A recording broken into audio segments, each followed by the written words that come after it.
Maximum and minimum के ऊपर। इस प्रॉब्लम को हम दो तरीक़े से सॉल्व करेंगे। देखो बोल रहा है कि find the shortest distance between the line y equal to x-1 and the parabola y equal to x² plus 3x plus 2। पहले थ्योरी को समझते हैं। मान लो दो कर्व है हमारे पास और इसका शॉर्टेस्ट डिस्टेंस आपको निकालने के लिए बोल रहा है। तो एक कर्व को समझ लो, ये एक कर्व है, कोई हमारे पास फाई x एक कर्व है और एक कर्व है क्या, ये मान लो आपके पास साई x एक दूसरा कर्व है। इन दो कर्वों के बीच हमें एक मिनिमम डिस्टेंस निकालना है। तो पहले स्ट्रेट लाइन को देखो, स्ट्रेट लाइन के थ्रू समझे। मान लो ये और ये स्ट्रेट लाइन है, ये हमारी ए बी स्ट्रेट लाइन है और ये हमारी सी डी स्ट्रेट लाइन है। तो अगर इसी स्ट्रेट लाइन से इस कॉन्सेप्ट को समझना चाहते हैं तो देखो क्या होता है। ए स्ट्रेट लाइन मतलब यहाँ पर इन दोनों का मिनिमम डिस्टेंस क्या होगा, ऐसा कोई लाइन जो इन दोनों के ऊपर क्या हो, परपेंडिकुलर हो, है ना।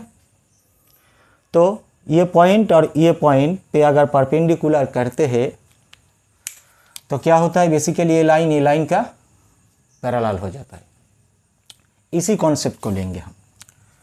तो मान लो ये कर्व इस तरह ना रहकर ये आपकी बन गई कुछ इस तरह का शेप, जैसे कि ये बना हुआ है, और इसे भी ऐसे ही पकड़ लो, कोई इस तरह का शेप ये बन गया, ठीक है। तो ये तो जब स्ट्रेट लाइन था तब ये कर्व डिस्टेंस नहीं था, तो अब ये कर्व बन चुका है।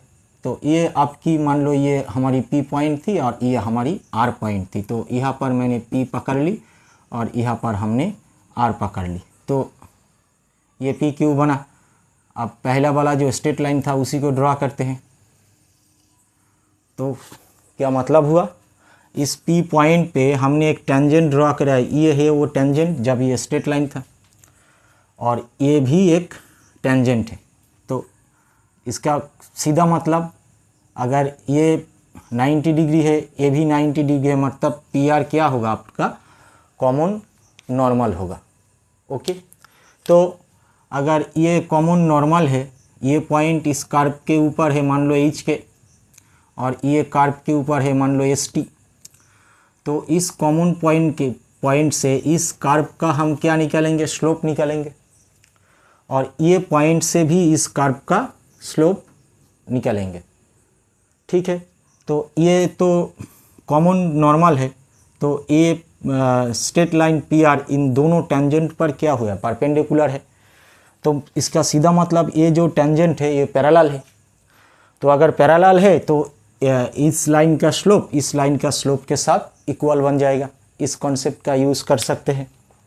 और दूसरा क्या है, दूसरा है जो हम इस कर्व के ऊपर एक पॉइंट को पकड़ लेंगे मान लो ST, और ये कर्व के ऊपर एक पॉइंट को पकड़ लेंगे मान लो PQ। तो फिर इस पॉइंट से ये पॉइंट का डिस्टेंस निकालेंगे, जो डिस्टेंस निकालने का आपके पास लॉ होता है x - x1 का whole square plus y - y1 का स्क्वायर। तो उसी डिस्टेंस से फिर मिनिमम और मैक्सिमम का कॉन्सेप्ट लगाकर भी हम कर सकते हैं इस मैथ को, क्योंकि ये एक कर्व हमें स्ट्रेट लाइन दिया हुआ है, ठीक है ना। तो देखो आओ करते हैं प्रॉब्लम को। तो पहले ये जो स्ट्रेट लाइन है इसे मान लो ये भी, तो लेट कर लेते हैं ए बी सच दैट हमारा जो स्ट्रेट लाइन है वो -x + y + 1 = 0, ठीक है। और ये जो पैराबोला है इसे हम मान ले CD, वो हमारा जो पैराबोला है वो y = x² + 3x + 2 ये पैराबोला है। ओके, ये कर्व स्ट्रेट लाइन है। तो इस पैराबोला के ऊपर एक पॉइंट आप पकड़ लो, late P H, H² 3H + 2 be a point on this parabola। Okay, हमारा क्या कॉन्सेप्ट है, ये हमारा स्ट्रेट लाइन है, -x + y + 1 = 0, और ये मान लो आपका पैराबोला है। यहाँ पर मैंने एक पॉइंट पकड़ी P, h² 3h + 2, ये पॉइंट पकड़ा, ठीक है ना। तो क्या करेंगे, इस पॉइंट से मैंने इस लाइन के ऊपर परपेंडिकुलर डिस्टेंस निकाला। क्या लॉ से निकलेगी, अगर आपके पास ax + by + c = 0 कोई स्ट्रेट लाइन है, उस लाइन के ऊपर कोई पॉइंट h, k है, तो इस लाइन से इस पॉइंट से ये स्ट्रेट लाइन का डिस्टेंस जो फॉर्मूला देता है आपको, आप मान लो ये पॉइंट आपके पास m है, तो ये pm जो होता है आपके पास, वो pm जो होता है वो होता है क्या, ah + bk / c √(a² + b², ये लॉ होता है आपके पास। उसी लॉ का यूज़ करेंगे, पैराबोला के ऊपर ये पॉइंट पकड़ ली, इस पॉइंट से इस लाइन की परपेंडिकुलर डिस्टेंस निकालेंगे। तो देखो क्या होता है परपेंडिकुलर डिस्टेंस, पहले इफ़ हमने मान ली L = the shortest distance between the point P and the line AB, तो आपके पास L का जो मैग्नीट्यूड होगा वो कितना होगा, ये फॉर्मूला से आ जाएगी, L = ये फॉर्मूला से आ जाएगी, कितना बनेगा ये, -h + h² 3h + 2, और ये बना आपका +1 ah + bk + c / √(ab), ab means -1 का होल स्क्वायर +1 की स्क्वायर। तो क्या बना आपके पास बना -h + h² 3h + 3, और इसे घटाने से ये आपका बन जाएगा 2, है ना, ये 2 बनेगी आपके पास, और ये रहा आपका √2, ठीक है। तो अब देखो ये जो बना है, तो हम लिख सकते हैं L² = h² 2h + 3/2 और इसका square, this imply 2L² = h² + 2h + 3। तो हमें h का वैल्यू निकालना है, वो मैक्सिमम मिनिमम वाला रूल अप्लाई करेंगे, तो क्या निकलेगा, ये d(dh) 2L² 2h, सॉरी इसका स्क्वायर, तो मतलब 2h² 2h + 3, और ये निकलेगा आपका 2h + 2, ठीक है।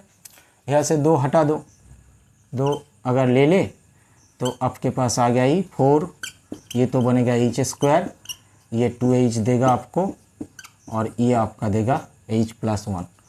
अब मैक्सिमम मिनिमम की बात करें तो h की मैक्सिमम और मिनिमम के लिए ये पोर्शन क्या होगा आपका, 0 होगा, 0 के साथ इक्वल आ जाएगी, तो 0 लिख लो। तो 0 लिखने से आपका h² 2h + 3 × h + 1 = आपको 0 देगी।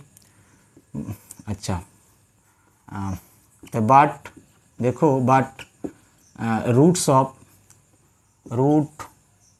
ठीक है, h² + 2h + 3 = 0, ये है, और ये एक 0 है।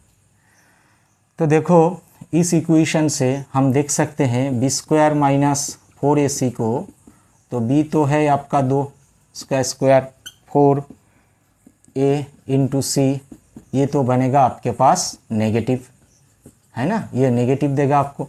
तो मतलब इस पार्ट से आपका कोई रियल h नहीं मिल सकती, और हम रियल फंक्शन पढ़ रहे हैं, तो इससे तो हम रूट नहीं निकाल सकते, तो इसे तो इग्नोर करना पड़ेगा।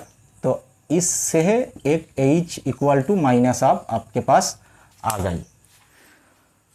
तो आप सेकेंड ऑर्डर डेरिवेटिव निकालेंगे इसका, देखो क्या निकलता है। तो d square h by d h square equal to 2l square, ये बनेगा आपका 4h स्क्वायर 2h प्लस 3 और एक बनेगा आपका 2h प्लस 2 h प्लस 1। ताहले इसकी जगह अगर h रखे तो d square h by d square 2l about h equal to -1 यहाँ पर रखे तो आपका क्या मिलेगा 4, h को -1 बिठाने से ये आपका 1 बनेगी, ये आपका -2 बनेगी और ये आपका 3 बनेगी और ये तो h प्लस 1 ये 0 दे देगी। तो मतलब 4 - 2 इक्वल टू आपके पास 8 आ जाता है, पॉजिटिव होता है। तो मतलब h इक्वल टू अगर -1 है तो हमारा जो डिस्टेंस निकला था वो मिनिमम डिस्टेंस था, ठीक है। तो पॉइंट P हमारे पास क्या आ गई, h की वैल्यू अगर -1 रखे तो आपका पॉइंट P जो होगा वो कितने होगा -1 और यहाँ पर h रखे -1 -3 एंड 2 माने दैट्स मीन 0। ताहले therefore the minimum distance of the point P from this line is equal to L, यहाँ पर हम रखे -1, यहाँ 0, यहाँ पर 1 और ये रहा आपका -1 की होल स्क्वायर और ये बना स्क्वायर, तो ऊपर तो 2 और नीचे √2, मतलब √2 यूनिट डिस्टेंस होगा ये स्ट्रेट लाइन और ये पैराबोला के बीच। अब चलते हैं टेंजेंट नॉर्मल का कॉन्सेप्ट लेके, क्योंकि ये एक स्ट्रेट लाइन है, ठीक है। देखो टेंजेंट नॉर्मल का कॉन्सेप्ट लेकर अगर हम चले तो ये कर्व था, ये स्ट्रेट लाइन है, ठीक है ना। तो मैंने जब बताया आप ये भी कर्व मान लो तो ये बनेगा मिनिमम डिस्टेंस, है ना। तो इसे कर्व को आप पैराबोला समझ लो ए से। तो यहाँ पर जो टेंजेंट आएगी वो स्ट्रेट लाइन की पैरेलल हो जाएगी, है ना, क्योंकि ये परपेंडिकुलर है, पैरेलल बन जाएगी। तो इससे हम dy dx निकालेंगे। तो इस कर्व के ऊपर वही अगला वाला पॉइंट मान लो h और ये बना आपका h स्क्वायर 3h प्लस 2, ये दूसरी मेथड है, 3h plus 2 be a point on the curve. पहले नाउ dy बाई dx ये कितना देगा आपको 2h प्लस 3। पहले dy at dx at p point पे अगर हम निकले तो ये कितना आएगी आपके पास 2h प्लस 3। मतलब ये पॉइंट पे टेंजेंट की जो स्लोप है वो ये बन गई, ठीक है। यही टेंजेंट हमारा y equal to x minus 1 line के साथ क्या है, पैरेलल है। मतलब ये जो टेंजेंट है ये टेंजेंट लाइन इस लाइन की पैरेलल होगा, कब होगा, जब मिनिमम डिस्टेंस लेंगे, ठीक ना, ठीक है ना। मिनिमम डिस्टेंस अगर लेंगे तो ये जो टेंजेंट है ये इसका पैरेलल होगा। तो पैरेलल है तो स्लोप भी इक्वल होगा। तो अगर इस लाइन की स्लोप की बात करें तो इस लाइन का स्लोप आपका, अगर इसे हम y equal to mx plus c माने तो ये m आपका क्या देगा, आपको 1 देगा। मतलब इसका स्लोप 1 है और इसका स्लोप ये निकला है। तो अगर पैरेलल है तो ये तो आपका बराबर बन जाएगा 1। अगर ये 1 है तो h आपका बनेगा -1, बन गई h, मिल गई -1। तो p जो पॉइंट है यहाँ पर रखने से आपको p 0 मिलेगा। अब इस पॉइंट पे इस लाइन का परपेंडिकुलर डिस्टेंस फिर वही लॉ, ये तो आपका बनेगा +1, ये 0, ये +1 और ये बना -1 का स्क्वायर 1 की स्क्वायर बाई 2, ये बना 2, ये बना √2। तो आपको मिला √2 यूनिट। मतलब ये स्ट्रेट लाइन और ये पैराबोला के बीच डिस्टेंस 2 यूनिट है।